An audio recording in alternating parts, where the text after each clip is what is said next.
कहानी है रामपुर गांव की, जहाँ के मर्द महिलाओं को हमेशा नीचा दिखाने की कोशिश में रहते।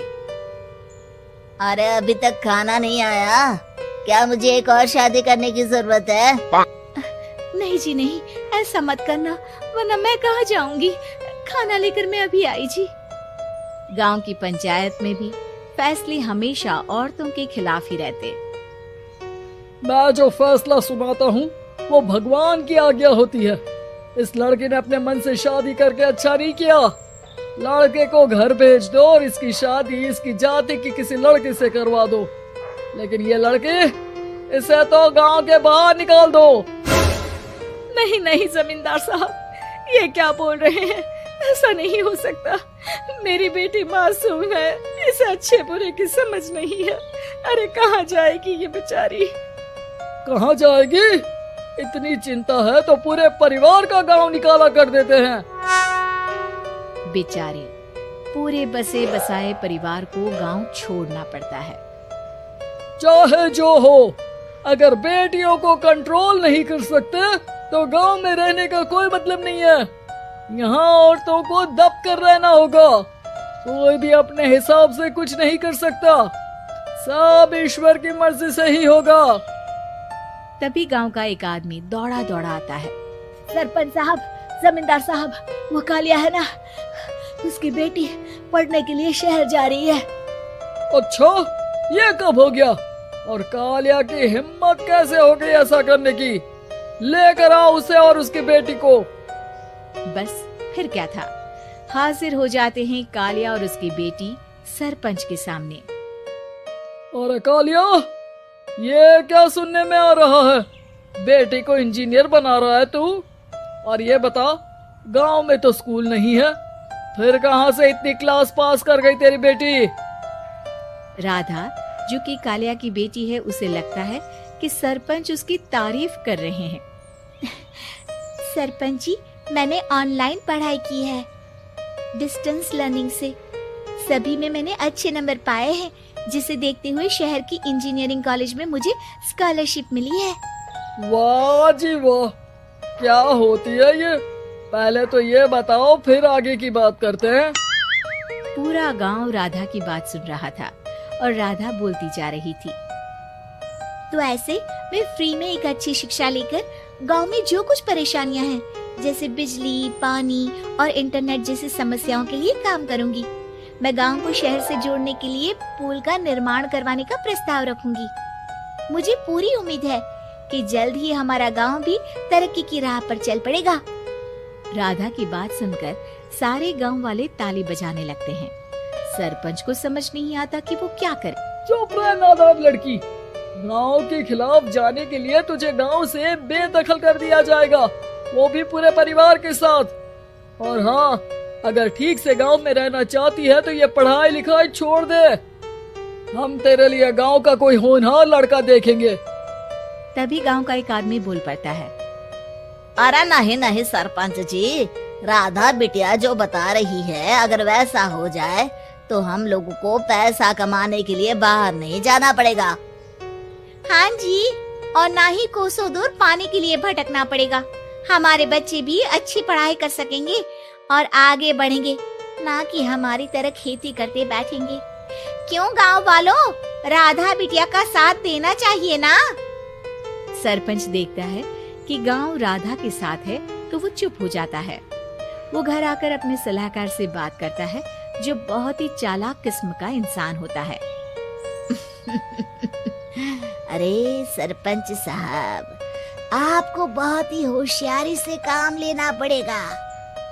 एक बार गांव तरक्की कर गया, यहाँ के बालक पढ़ लिए तो कोई ना पूछेगा आपको। और फिर ये जो बेटा और बेटी है ना आपके, इनको भी आम लोगों की तरह ही जीवन जीना होगा। हाँ, लेकिन करे तो क्या करे? वो ना आप मुझ पर छोड़ दीजिए, बस मैं जैसा बोलूं करते जाइए। अगले रोज सुबह जब गांव वाले सोकर उठते हैं तो राधा के घर के बाहर और साथ ही वो लोग जिन्होंने राधा का सपोर्ट किया था, उनके घर के आगे लाल रंग से कल आऊंगी लिखा होता है। कल आऊंगी, यह क्या होता है? अरे यह तो खून से लिखा है, लगता है कोई भूत प्रेत या चुड़ैल का साया है। चलो सरपंच जी के पास चलते हैं। सभी सरपंच के पास जाकर उसे सारी बात बताते हैं। अरे ये तो बड़ी मुश्किल की बात है। चलो मैं एक बाबा को जानता हूँ, उन्हें बुला लेता हूँ। सरपंच बाबा को लेकर गांव के घर के बाहर जाता है। ओहो, तो ये वो चुड़ैल है जो उन लोगों को निशाना बनाते हैं जो गांव को बदलने का सपना देखते हैं। वो गांव को ऐसे ही संपन्न देखना चाहती है। वो नहीं चाहती कि कोई बाहरी यहाँ का कायाकल्प करे। क्या तुम लोगों में से किसी ने गांव को बदलने की सोच रखी है? तभी राधा की माँ रोते रोते आती है। मेरी राधा घर से गायब हो गई है। अरे कोई तो बचाओ, मेरी बच्ची कहाँ गई?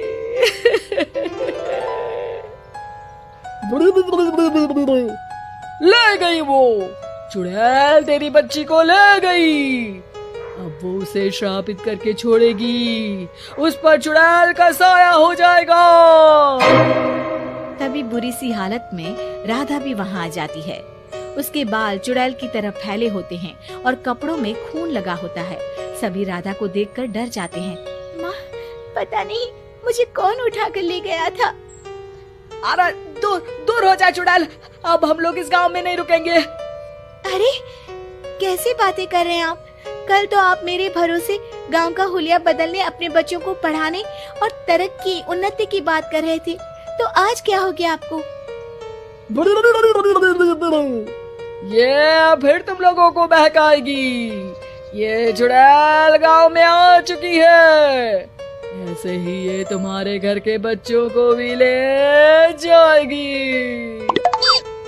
गांव वाले राधा को गांव से बाहर निकाल देते हैं। उसके माँ बाप रोते रहते हैं, लेकिन गांव वाले नहीं मानते। मैं भी अपनी बहन के साथ गांव के बाहर रहूंगा, लेकिन वो पढ़ाई नहीं छोड़ेगी। वहीं सरपंच के घर पर सलाहकार कहता है। देखा, सांप भी मर गया और लाठी भी नहीं टूटी। लेकिन अगले ही दिन सरपंच के घर के बाहर भी वही शब्द लिखे होते हैं। और फिर सरपंच की बीवी कहती है, हमारी बेटी को किसी ने अगवा कर लिया है। तभी राधा का भाई वहाँ आ जाता है। अरे गांव वालों, मैंने सरपंच जी की बेटी को देखा था। वो चुड़ैल उसे उठाकर ले जा रही थी। अरे क्या मजाक कर रहे हो? नहीं नहीं सरपंच जी, आप नहीं जानते। वो चुड़ैल अब आपकी बेटी में आ जाएगी, जैसे राधा के अंदर आ गई थी। तभी सरपंच की बेटी वैसी ही हालत में वहाँ आती है जैसे राधा आई थी। पापा, पता नहीं कैसे मैं गायब हो गई थी। चुड़ैल, इसके अंदर भी चुड़ैल का साया है, मारो इसे। अरे नहीं नहीं, इसे भी राधा के पास गांव के बाहर ही भेज दो। अरे चुप रहो, मेरी बेटी कहीं नहीं जाएगी और चुड़ैल बुड़ैल कुछ नहीं होता है। अरे कैसे बात कर रहे हो सरपंच जी? आप तो बोल रहे थे कि आपका फैसला भगवान का ज्ञान होता है, तो अपने पर बात आई तो अब आप ऐसे बोल रहे हैं। अरे ना ना ना, आपको अपनी बेटी को त्यागना ही होगा। अरे बुलाओ बाबा को। राधा का भाई बाबा को ले आता है, जिसे अब गांव वालों के डर के कारण सच बोलना पड़ता है। मैं कोई बाबा नहीं हूँ, मैं तो मोची था। ये सलाहकार महोदय ने मुझे कहा था एक्टिंग करने को। वो मुझे पैसे देने वाले हैं। अब मुझे माफ कर दो। गलती हो गई, मुझे माफ कर दो। तभी वहाँ राधा आ जाती है।